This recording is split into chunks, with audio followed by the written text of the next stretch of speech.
Eu sou Mário Persona e essas são as respostas que eu dei aos que me perguntaram sobre a Bíblia. Você escreveu perguntando o que eu acho de políticos cristãos. Bem, eu, como cristão, não devo me envolver em política, porque é assim que eu vejo que o Senhor fez, o Senhor Jesus fez. Ele deixou muito clara a separação entre as coisas de César e as coisas de Deus. Em Filipenses 3,20 diz: a nossa cidade ou cidadania está nos céus, donde também esperamos o Salvador, o Senhor Jesus Cristo. Porém, a sua pergunta foi mais específica, ou seja, se um cristão poderia se candidatar a algum cargo político. Eu entendo que não. Porém, ao mesmo tempo, eu não posso julgar um cristão que esteja na política, porque eu não sei quais são os planos que Deus tem para ele. O político cristão não é meu servo, mas é servo de Deus. Portanto, este é um assunto pessoal entre ele e Deus, não ele comigo. Certamente Deus tem, sim, pessoas atuando em política e sendo usadas por Deus.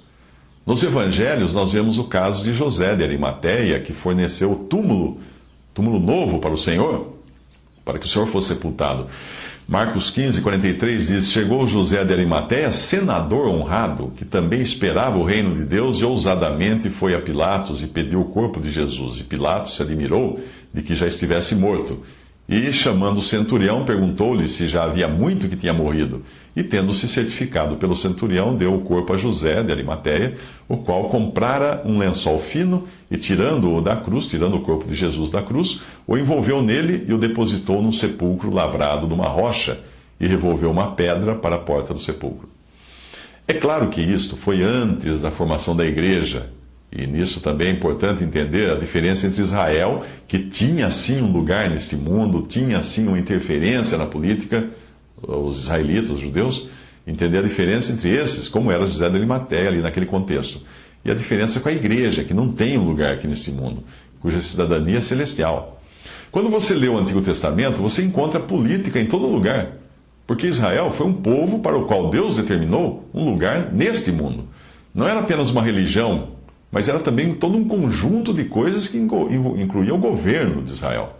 Em Israel, dos tempos bíblicos, nós vemos religião e governo como uma coisa só, porque aquilo era uma teocracia. Mas não é assim na igreja. No Antigo Testamento, nós vemos reis, o seu papel importantíssimo na sociedade da época, não só nas questões de fé do povo, mas principalmente nas questões de governo, como as guerras e coisas assim. Mas nada disso você encontra a partir de Atos dos Apóstolos. E você não encontra também nas epístolas qualquer instrução de como um político cristão deveria agir, ou deveria se comportar, ou cumprir seu papel nos destinos deste mundo. Nós já sabemos os destinos desse mundo. Ao contrário, nós não temos aqui cidade ou cidadania permanente. Portanto, no que diz respeito ao cristão hoje, se envolver diretamente na política, assumindo um cargo, fazendo campanha, etc., eu entendo não ser esta a vontade de Deus para o cristão. Deus não quer que o cristão se coloque em julgo desigual com incrédulos ou infiéis, o que é exatamente o que um político precisa fazer ao se filiar a um partido político. Ele é obrigado a acatar as decisões do partido, nem todas elas corretas ou segundo os pensamentos de Deus. Ele também precisará fazer alianças com incrédulos e até com inimigos da cruz de Cristo, se ele quiser se eleger. Ele vai ter que ser amigo de todo mundo. Você imaginaria um político criticando doutrinas e costumes contrários à Bíblia, como reencarnação do espiritismo ou a idolatria do catolicismo? Imagina ele na campanha falar contra essas coisas. Ele não seria eleito.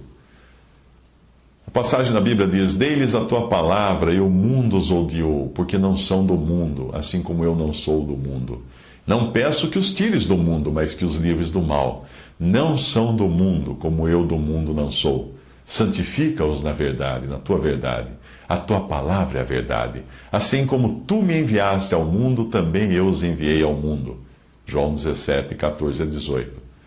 Um cristão político está mais ou menos na mesma condição de um cristão que decida se casar com uma pessoa incrédula. Embora ele esteja fazendo algo lícito, segundo os homens, que o casamento e política são coisas lícitas. Deus instituiu o casamento e Deus instituiu os governos também. Mas ele está fazendo algo que não convém e certamente vai sofrer as consequências disso.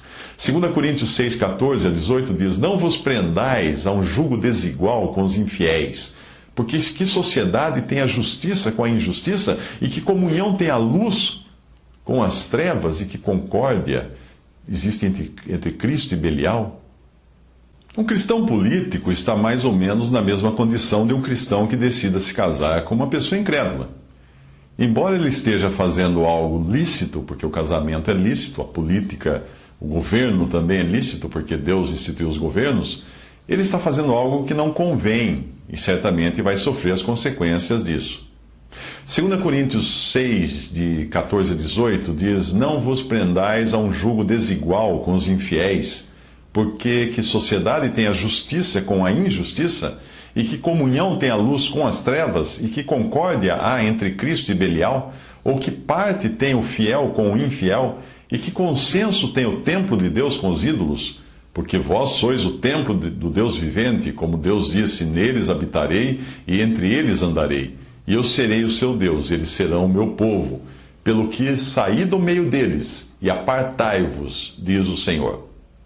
O papel do cristão é sim interferir na política, porém de joelhos, orando pelos governantes para que Deus lhes dê sabedoria e para que os cristãos tenham uma vida sossegada nesse mundo e possam continuar testemunhando de Cristo livremente, pregando o Evangelho também.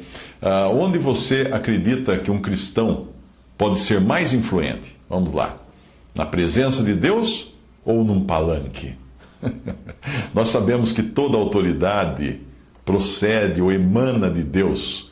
Portanto, os governantes estão ali também pela vontade de Deus. Das constituições humanas, nós vemos que toda autoridade emana do povo, mas isso não é a palavra de Deus. A voz do povo não é a palavra, não é a voz de Deus e nunca foi. E na maioria das vezes é contrária à voz de Deus. Portanto, os governantes que existem, eles estão lá, sim, instituídos ou pela vontade de Deus, e às vezes até permitidos a estarem ali, governantes cruéis e governantes tiranos, porque o povo precisava disso, exatamente disso que eles queriam. A palavra de Deus chega até a chamar as autoridades constituídas como ministros de Deus, sejam elas crentes ou não. Romanos 13, de 1 a 6, diz: Toda alma esteja sujeita às autoridades superiores, porque não há autoridade que não venha de Deus. E as autoridades que existem, foram ordenadas por Deus. Por isso, quem resiste à autoridade, resiste à ordenação de Deus. E os que resistem trarão sobre si mesmos a condenação. Porque os magistrados não são terror para as boas obras, mas para as más. Queres tu, pois, não temer a autoridade? Faze o bem, e terás louvor dela, porque ela é ministro de Deus para teu bem. Mas se fizeres o mal, teme, pois não traz debalde ou sem motivo, sem razão, a espada. Porque é ministro de Deus e vingador para castigar o que faz o mal. Portanto, é necessário que lhes sejais sujeitos, não somente pelo castigo, mas também pela consciência. Por esta razão também pagais tributos, porque são ministros de Deus, atendendo sempre a isto mesmo. Eu creio que para um cristão almejar um cargo político, quando ele tem esse desejo, é porque ele não entende o seu real papel, a sua real função neste mundo. O Senhor não interferiu diretamente na política do seu tempo. Todavia, sua influência foi muito além da política do seu tempo, foi universal, a influência dele. Muitos cristãos que passaram por este mundo atuando na posição que Deus lhes colocou, como pecadores, perdidos, salvos e pregadores do Evangelho, por exemplo, tiveram uma influência muito maior do que muitos que tentaram fazer atuando diretamente na política, fazer alguma coisa por esse mundo, atuando na política, seus nomes hoje caíram no esquecimento. Muitos homens e mulheres que foram fiéis a Deus, dando um testemunho de Deus nesse mundo, pela palavra de Deus, hoje são lembrados até hoje. Mas muitos políticos simplesmente desapareceram, mesmo aqueles que eram cristãos, e não entenderam o que Deus queria para eles.